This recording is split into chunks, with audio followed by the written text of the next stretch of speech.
And then for the technical question, for you, Riley, I had, what are your keys to selling tickets? I think selling tickets is becoming more and more important to DJs, especially for those who are like you, who want to go the festival route.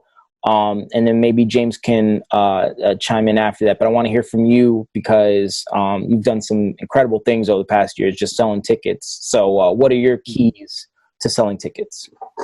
I'm not about to give away all the keys, but I would say one of the biggest things, again, goes back to promotion, self-promotion.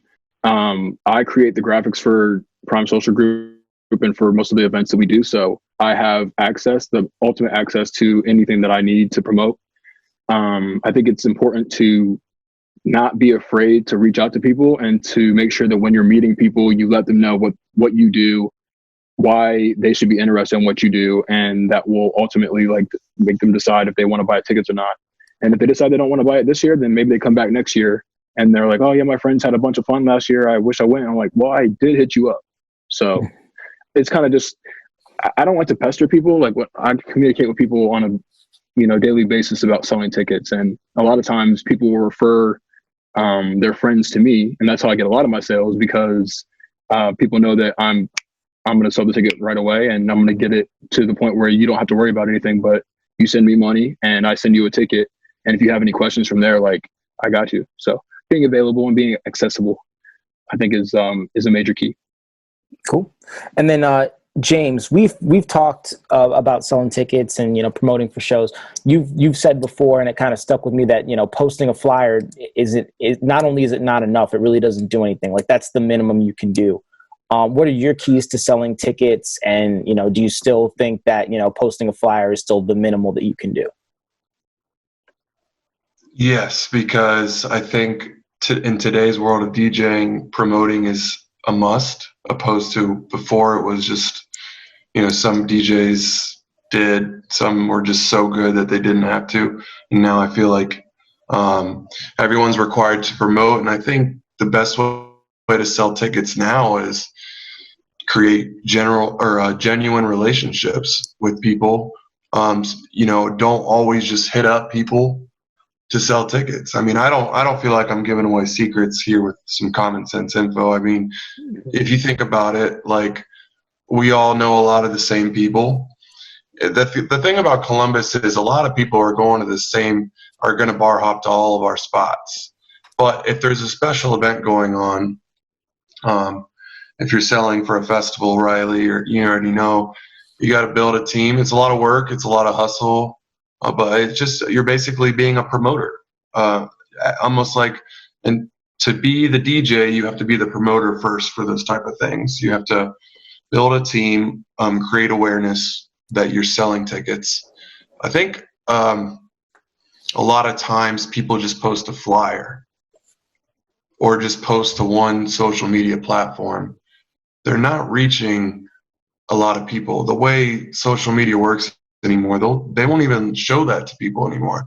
You gotta go out of your way and text and get in some group chats and let people know what's going on, because I can't tell you how many times people that I thought were informed about an event were just like, I didn't hear about shit, because they just didn't get the right info at the right time.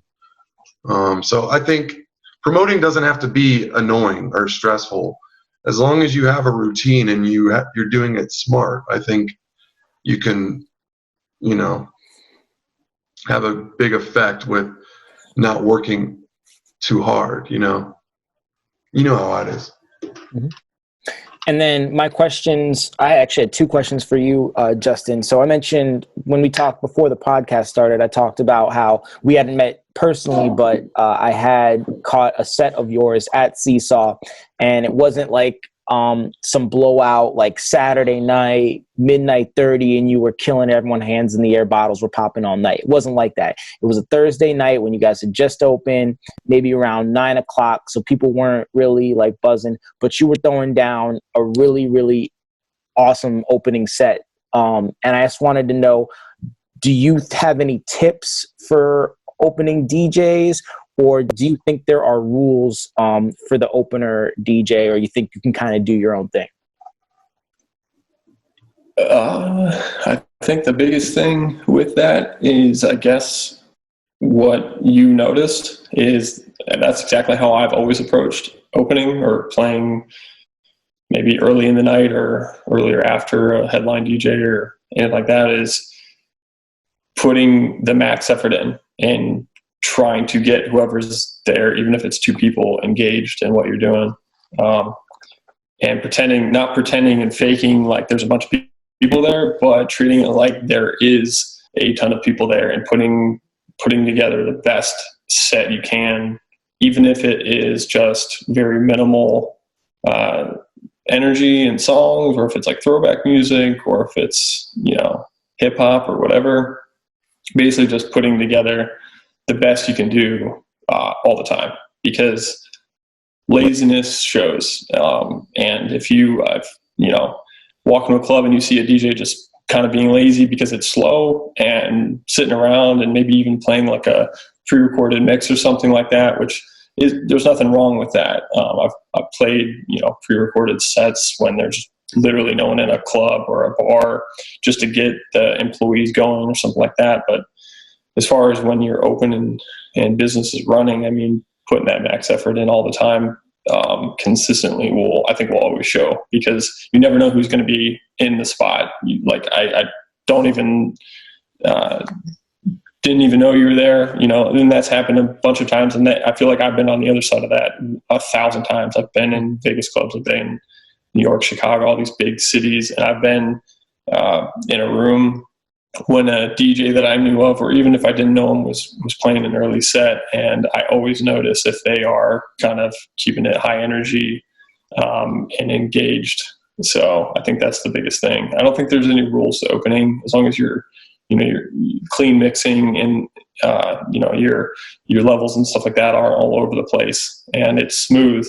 I think if you stick to what you like and just be yourself, I think those are the biggest things. I don't think there's any rules, though. I mean, a lot of DJs will say, you can't bang out the top 10 tracks. It goes both ways. I mean, you can, you could bang out the most popular tracks early enough, as long as you give enough space, for the night to transform again. And people are always leaving and coming. So it just depends on the venue and if it's a festival or something like that. I think if you just treat it the right way and treat it appropriately, have a good gauge on it, you'll be fine either way. So that's a few things that I've learned over the years.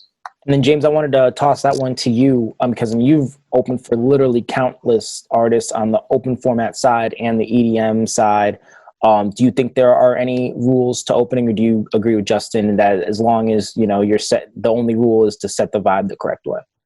As far as opening a show, I think it just depends on the show. I think I think creating a party and not losing anyone needs to be your first priority. I think making sure that you're you have people's attention is good.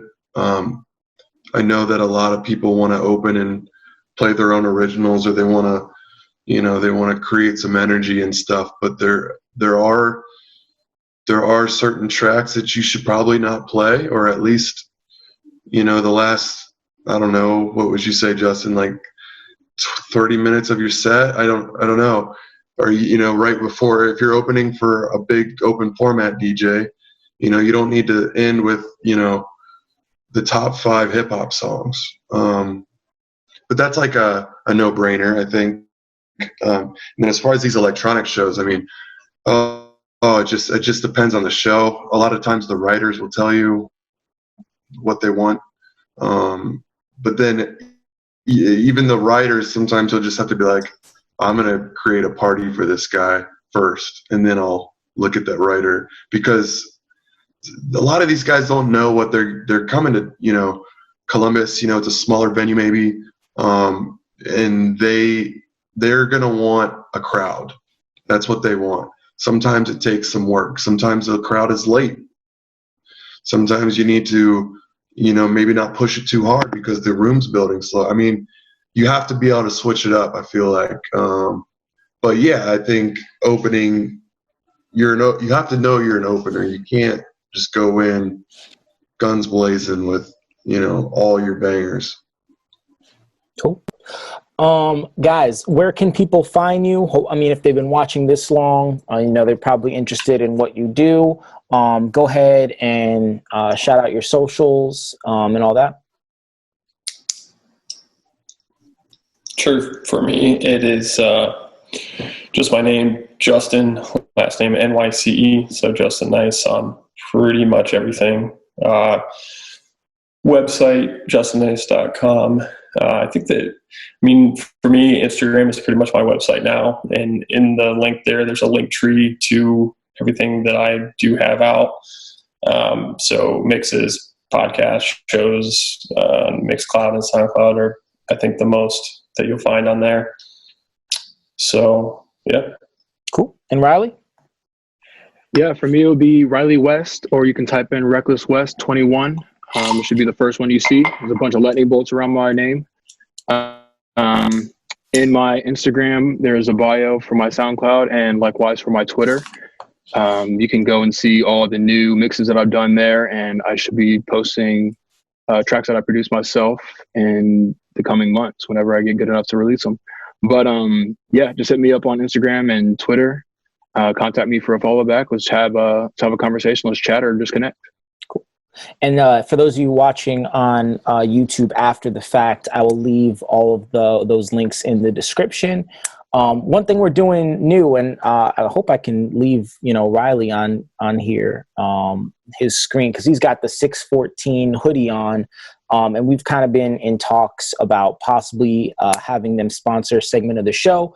One thing I wanted to do with this podcast is highlight some of the things that DJs are doing in Columbus, because I feel like they're maybe not getting enough shine, so that's a platform for that. So we're calling this segment 614 Releases. And we just want to say thank you to Tony, who I got to talk to today. They just released their spring collection this past weekend. So find them on IG 614, and Riley's got the gear for you.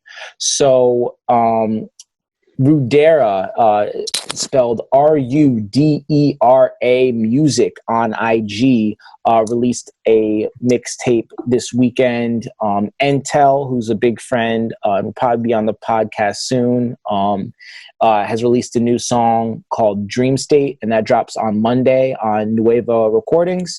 And Soviet Shooter released his COVID beat tape over the week. So make sure you guys check those out. Those will be in the YouTube description as well. If you are on YouTube and you made it this far, please like the video. Tell us who we should have on the podcast next. And please subscribe for more next week. James, take us out. Thank you guys for joining us, man. It means a lot. Riley, Reckless, an up-and-coming DJ. Justin Nyce, good friend, longtime friend, and veteran DJ. We're just, we're figuring this out as we go with this podcast.